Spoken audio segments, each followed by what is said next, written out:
So this morning I woke up and it finally felt like fall. So while it feels like fall, I'm gonna keep my flannel on, I'm gonna drink a hot cup of coffee, and I'm gonna look over some NFL futures. So the first future I landed on was MVP.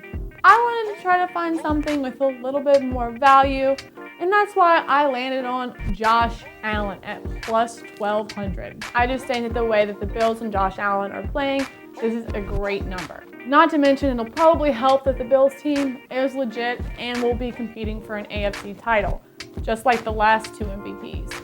Also, Josh Allen could make it work in the air or the ground, just like the last two MVPs. I think he has the best value on the board as it stands. So next future I took a look at was Comeback Player of the Year. The two guys at the top definitely deserve to be there, Big Ben and Cam, but we know that Cam definitely can get banged up. So that's why I'm going to look for, you guessed it, a little more value. The Bears pulled Trubisky. They can't go back. This is now Nick Foles' team, and we all know what Nick Foles is capable of.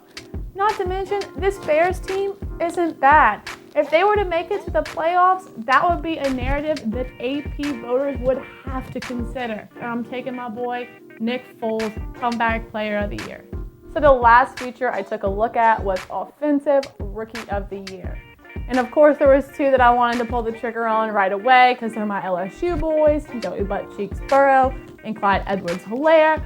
However, I did find someone that I feel like has a little bit more value. I'm finding that value in Justin Herbert.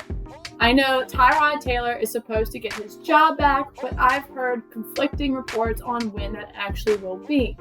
Not to mention, Anthony Lynn actually praised Justin Herbert last week, which is a definite flip from him saying that he wasn't ready the previous week. If Justin Herbert plays well against the Bucs, the Chargers might choose to keep him in that position. And if that's the case, Justin Herbert is now the quarterback of a playoff caliber team, which cannot be said for my boy, Joe Burrow. All right, y'all, that's all I have for this week. Hopefully, I found you guys some value and valuable plays, and let's make some money.